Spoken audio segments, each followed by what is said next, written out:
में लेते हुए हम लोग वादा करते हैं कि हम लोग यहाँ पे वो सुविधा मुहैया करवाएंगे सुबेहा क्षेत्र में। और उसके बाद भी जैसे कि आग, जब मुझे पता चला कि यहाँ आग लगी और लगातार कई बार मतलब जल्दी जल्दी में कई बार यहाँ पे ऐसा हो चुका है, तो सुन के बहुत आश्चर्य हुआ कि मतलब क्योंकि ऐसी सुविधाएं होनी चाहिए जनता के लिए।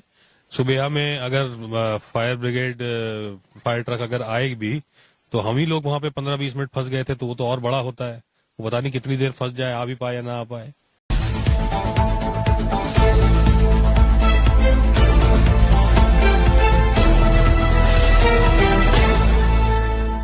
मल्लाहनपुरा है, हैदर विधानसभा का एक गांव है।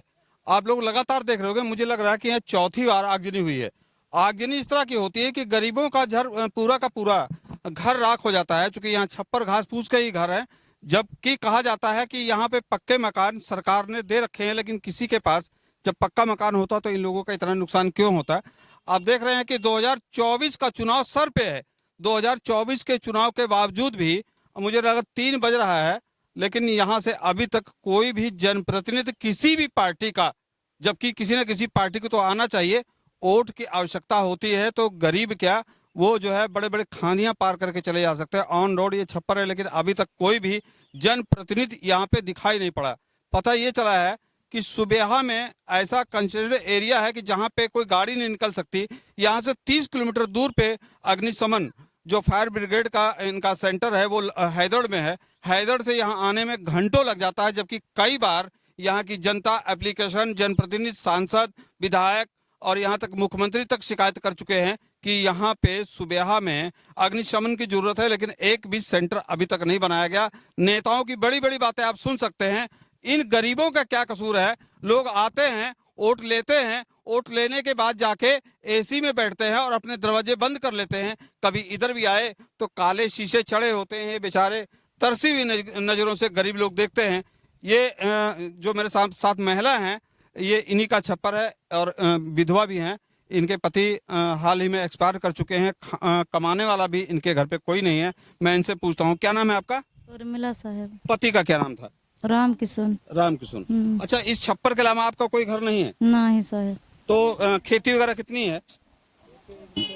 इनके बाबा के नाम कितनी है अंदाजा, कितनी? 20 बीघा कुछ है? अरे है 4-5 बीघा है। 4-5 बीघा सब लोगों के बीच में सम्मिलित। हाँ तो ये इनकी बेवा है। आप देख लीजिए किस मासूम चेहरा, गरीबों का चेहरा। तरस नहीं आती ऐसे जनप्रतिनिधियों को। यहाँ के प्रधान भी होंगे, यहाँ के ब्लॉक प्रमुख भी होंगे, विधायक भी होंगे, सांसद भी होंगे, लेकिन किसी को कोई मतलब नहीं। सबको अपने से मतलब है। राजनीति आज एक व्यवसाय बन चुका है। व्यवसाय के नाते इन गरीबों की, चूंकि 5 किलो राशन तो इनको मिल ही रहा है, 5 किलो राशन भी इनको खुश रखना चाह रही है सरकार। अभी तक ना तो लेखपाल, ना कानूनगो, ना तहसील का कोई प्रतिनिधि यहाँ पे दिखाई पड़ा है। इन बुजुर्गों की तरफ थोड़ा सा घुमा दीजिए। देखिए, ये इनके परिवार के लोग हैं, जबकि अलग अलग हैं। ये विधवा बेचारी सी छप्पर में रहती थी और छत भी कोई आशियाना इनके सर पे आज की तारीख में नहीं है कि रात में कहीं पल्ली तान के किसी तरह से ये अपना गुजारा कर लें। कहीं ना कहीं तो गुजारा करेंगे। और दूसरा मैं आपको दिखा दूं, ये इनका विकलांग बच्चा भी है। इधर आओ बेटा, देखिए ये बच्चा भी है इनका, और आज तक इस बच्चे को पेंशन वगैरह मिल रही कुछ नहीं। जबकि बड़ी बड़ी बातें होती है सरकार की। ये बच्चा विकलांग है, लेकिन इस बच्चे को भी आज तक कोई सुविधा, जबकि साइकिल वगैरह मिल सकती है, पकड़ के चलाया जा रहा है इसको, किस तरह खड़ा किए हुए हैं। तो ये प्रॉब्लम्स है। अभी तक यहाँ कोई जनप्रतिनिधि आया नहीं है। गांव के लोग हैं, कुछ गांव के लोगों ने इनकी हेल्प की है। थोड़ा सा दिखा दीजिए। इनका जितना भी गृहस्थी का स्थान था सारा जल चुका है।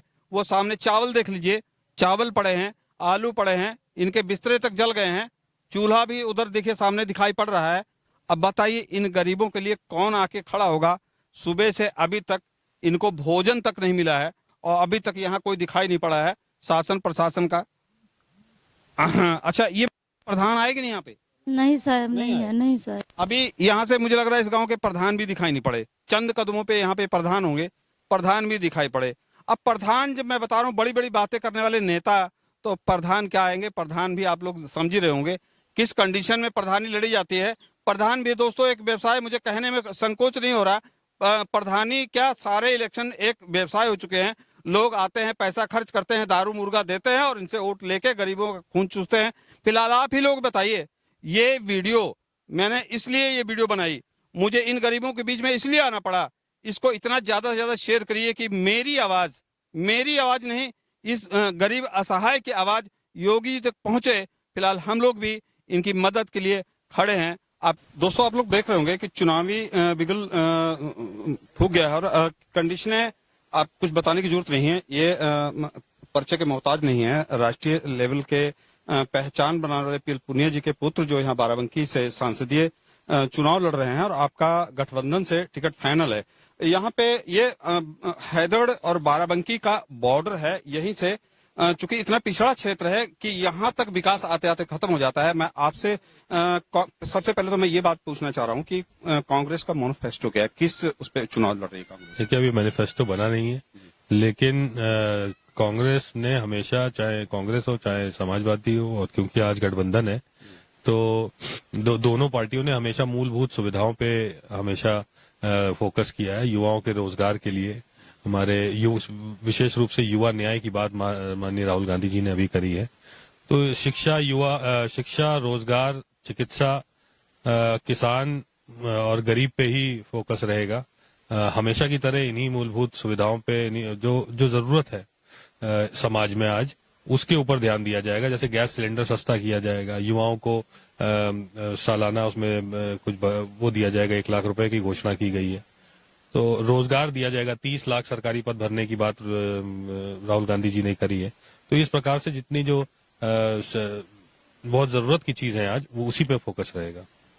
यहाँ जहाँ आप खड़े हैं ये बहुत पिछड़ा क्षेत्र है। लगातार मुझे लग रहा है कि इधर 1 महीने में 4-5 बार आग यहाँ लग चुकी है और यहाँ से फायर ब्रिगेड हैदर में आप चूंकि सुबह से निकल के आए होंगे, कंडीशन आप देखे होंगे।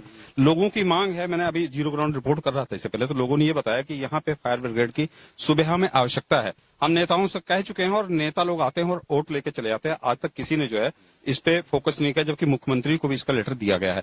आप इस पे क्या कहें? देखिए, जब मुझे पता चला कि यहाँ आग लगी और लगातार कई बार, मतलब जल्दी में कई बार यहाँ पे ऐसा हो चुका है, तो सुन के बहुत आश्चर्य हुआ कि मतलब क्योंकि ऐसी सुविधाएं होनी चाहिए जनता के लिए। सुबह में अगर फायर ब्रिगेड, फायर ट्रक अगर आए भी, तो हम ही लोग वहां पे 15-20 मिनट फंस गए थे, तो वो तो और बड़ा होता है। वो पता नहीं कितनी देर फंस जाए, आ भी पाए या ना आ पाए समय से। और उसके बाद भी जैसे अब आग लग गई है तो जल्द से जल्द वहां पे वो आना चाहिए, उसको बुझाने वाला दमकल जो सेवाएं हैं वो आनी चाहिए। और अगर नहीं आ पाई तो इसको विशेष संज्ञान में लेते हुए हम लोग वादा करते हैं कि हम लोग यहाँ पे वो सुविधा मुहैया करवाएंगे सुबह क्षेत्र में। और उसके बाद भी जैसे कि आग लग गई, अब नुकसान हो गया है, तो उसके बाद भी प्रशासन की ओर से कोई मजबूत कार्रवाई नहीं हुई। केवल दरोगा जी आए हैं, लेखपाल को आना चाहिए यहाँ पे, और जो कोटेदार के माध्यम से जो है राशन मुहैया कराना चाहिए। कुछ आपातकालीन सहायता प्रशासन की तरफ से होनी चाहिए, एसडीएम की तरफ से होनी चाहिए। तो वो सब कुछ भी नहीं हुआ है अभी। तो वो भी दिखाता है कि किस प्रकार से पिछड़ा क्षेत्र है, दूर है, तो लोग देर में पहुंचते हैं यहाँ पे। दोस्तों, हम लोग जीरो ग्राउंड रिपोर्ट करते हैं। आपसे पहले भी बता चुके हैं कि सुबह की आग लगी हुई, मुझे लग रहा है 5 बज रहे होंगे। 5 बज रहे होंगे, आपको सूचना मिली, आप तो यहाँ पहुंच गए, लेकिन शासन प्रशासन की तरफ से इस परिवार को अभी तक कोई किसी प्रकार की कोई सहायता नहीं मिली है। यहाँ पे एसएचओ, जिसको हम मानिंद लोग भी हैं, इन लोगों से बात कर लेते हैं। अच्छा, एक चीज बताइए, आप लोगों ने कभी यहाँ फायर ब्रिगेड, अग्निशमन जिसको बोला जाता है, आग बुझाने वाली जो वो आती, उसके बारे में कभी कहीं से शिकायत या किसी से कोई बात की कि नहीं? कई बार बात किया गया, कोई सुनता ही नहीं है। कोई नहीं सुनता, कोई नहीं सुनता यार। अच्छा, एक चीज, जब कोई सुनता नहीं तो वोट क्यों देते हैं? इलेक्शन 2024 आप लोगों के सर पे है, या तो यहाँ एक बोर्ड लगा दीजिए कि जो लोग हमारी मांगों को मांगेगा उसको वोट दिया जाएगा, वरना नेताओं का एंट्री, वहां गेट लगा है ना आपके, वहां लिख के लगा दीजिए कि जो लोग आएंगे अगर यहाँ का काम करेंगे तब तो ठीक है, नहीं लगा दीजिए, वोट उसको नहीं दिया जाएगा। ये बात तो है, पर लोग जब इलेक्शन टाइम आता है तो भूल जाते हैं, सब भूल जाते हैं, दर्द भूल जाते हैं, सब दर्द भूल के मोहर लगाने सोचते हैं, चलो मोहर लगा दिया जाए, वो काम खत्म बस। और जब देखिए, ये दादा कौन है? दादा आप उनके जिनका घर जलाइए? वो हमारे भतीजे हैं। अच्छा, तो आग जलाने वाली मशीन कब पहुंची थी यहाँ? यहाँ साहब नहीं आई। नहीं आई हमने तो सुना यहाँ आई है। नहीं आई साहब। अच्छा, लोग बुताए हैं यहाँ हाँ, लोग बुताए हैं साहब, पानी भर भर के बुताएगा, यहाँ मशीन नहीं पहुंची साहब। बाकी मतलब ऐसा है कि कोई यहाँ मशीन वशीन कोई नहीं आई यहाँ पे, नहीं आई। हाँ, ये तो आप समझिए कि थोड़ा सा फसल थोड़ा सा लेट है, नहीं तो हो सकता है कि कई गांवों का बहुत बड़ा नुकसान होता है यहाँ पे। जबकि यहाँ सुबह में लगातार मांग की जाती है कि फायर ब्रिगेड की आवश्यकता है, लेकिन जी जी जरूरत है, इसकी जरूरत है। आप लोग मांग क्यों नहीं करते? मांग करे के का जब जरूरत पड़ी तब वो अपन मांग पूरी कर रहे हैं कि यहाँ से वोट दियो। हमारे लोग के मांग सुनी नहीं तो उनसे हम बात कौन करी, मौका तो दिए कम से कम बात करेगा। 2024 का चुनाव तो आ गया है, सर पे है बिल्कुल। जी जी बस हफ्ते 10 दिन में घोषणा भी हो जाएगी। जी। तो इस बार आप लोग क्या करने वाले हैं? नेताओं को जवाब देंगे? जवाब देने वाली क्षमता नहीं है, नहीं जवाब दे तो क्षमता तो होना चाहिए जवाब देने। क्या क्षमता? लोकतंत्र है, आप अपनी बात कह सकते हैं, खुल के कह सकते हैं जी। कि इस बार अगर काम नहीं तो वोट नहीं, ये तो कह सकते हैं। किसी पार्टी को वोट दे मुझसे मतलब नहीं है, लेकिन ये तो खुल के कह सकते हैं कि जी सर बात तो सही है आपकी, लेकिन बिल्ली के गले में घंटी बांधने कौन जाएगा? ये एक लोग आखिरी छोर है, यहीं से हैदराबाद विधानसभा का अंत हो जाता है। इस गांव तक आप भी समझ रहे होंगे ना कि जब नाली में पानी चलता है तो आखिरी तक पहुंचते पहुंचते सूख जाता है। वही कंडीशन यहाँ पे है। जब लखनऊ से विकास चलता है तो आगे गोमती नदी है, सारा गोमती नदी में विकास बह जाता है, विकास यहाँ तक नहीं पहुंचता। यहाँ शिक्षा का बहुत बड़ा अभाव है। लोग संपन्न तो है यहाँ पे, लेकिन शिक्षित नहीं है, जिस वजह से यहाँ सबसे बड़ी समस्या है। लोगों के अंदर एक भय, लोकतंत्र को नहीं जानते, इसलिए सबसे बड़ी समस्या है। फिलहाल आप सुन ही रहे हैं, यहाँ शिकायत कोई नहीं करता, नेता लोग आते हैं और अपना काम बनाते हैं और चले जाते हैं। जनता फिलहाल परेशान है। आने वाला, अभी गर्मी आने वाली है, मई जून में क्या होगा, जब आग लगेगी तो किस तरह की समस्याएं, किस तरह की प्रॉब्लम खड़ी होंगी। पुलिस को बड़ी खराब निगाहों से देखते हैं। इनको 4-5 किलो राशन और 1000 रुपया इनको उपलब्ध करा गए हैं। वाकई ये गरीब परिवार है, विधवा है। फिलहाल आप लोग देख रहे हैं भारत दैनिक दर्शन में विक्रम सिंह, नमस्कार।